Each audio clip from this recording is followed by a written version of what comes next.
Y'all, what we gonna do?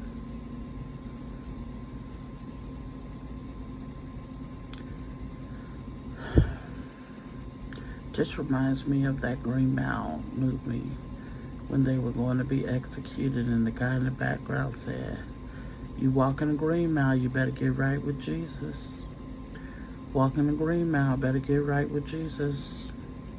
The point is that we better get right. You better find something to believe in to help you through these trials and these tribulations that we're going into. I was watching just a snippet of the debate, and I'm embarrassed. Look, these people are going to do what they have always done.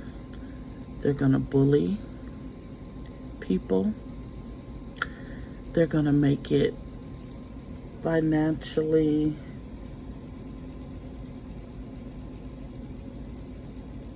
successful or accommodating to their needs and to their desires and to their lifestyles. It's going to come a time when you're going to have to choose. You're going to have to make a choice and a decision. And either you're going to stand for something or you're going to fall for everything.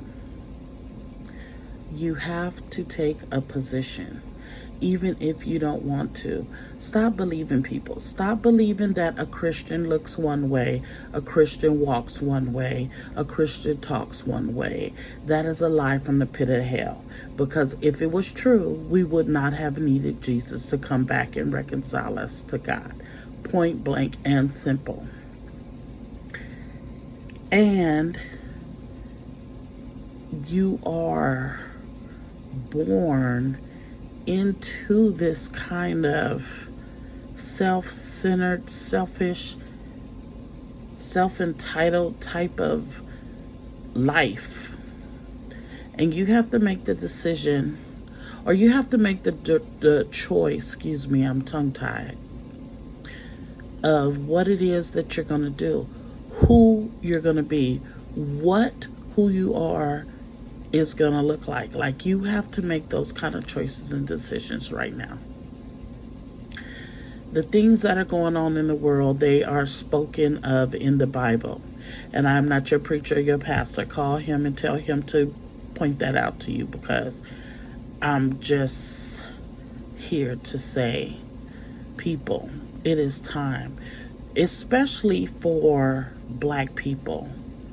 It is time that you make a choice and a decision of who you're going to be and what you're going to allow them to continue to tell you you are. You are not what they say you are. You Black folks, y'all built this country.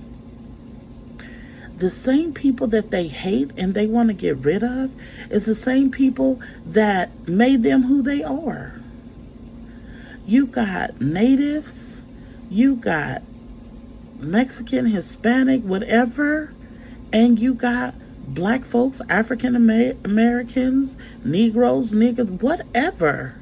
It doesn't matter the title or the name that you're calling or you're being accused of. It's what you answer to, and what does that mean to you? When they think of your skin color, what does that say to them?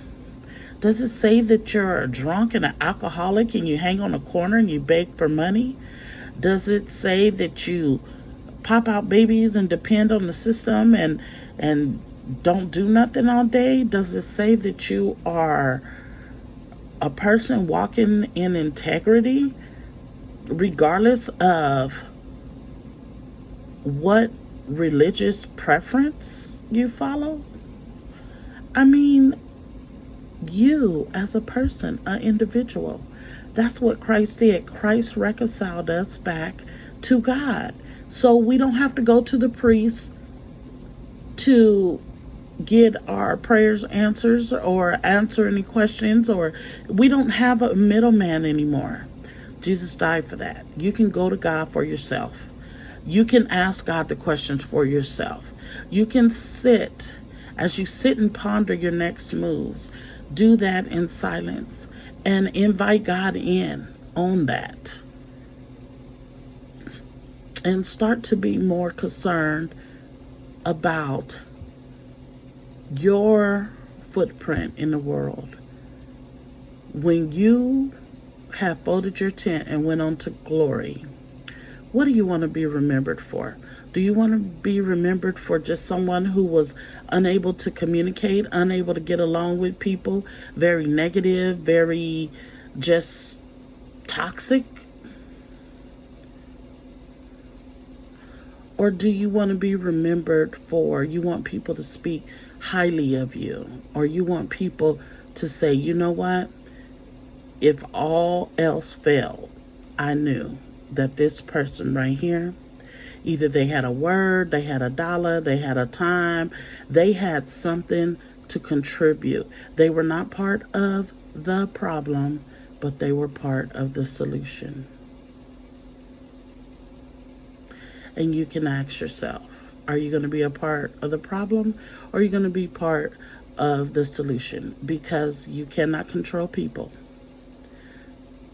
People have an individual right to be who they are. You can't control people.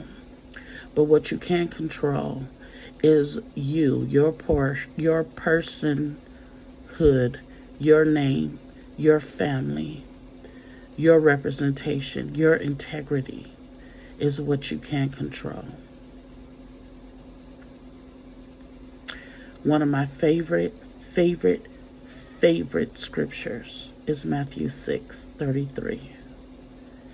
And why it's so much my favorite is because it reminds me to seek my help.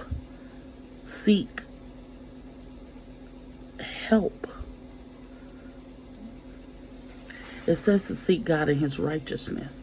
I can stop right there.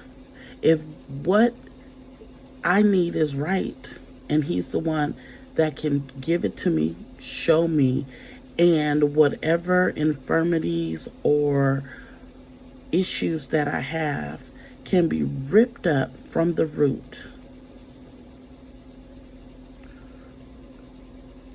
If he's the one that's going to do that, and then Jesus allows us to be that new creature. He created the space for us to go. He created the mercy seat. Sit there for a while. With love, Ree.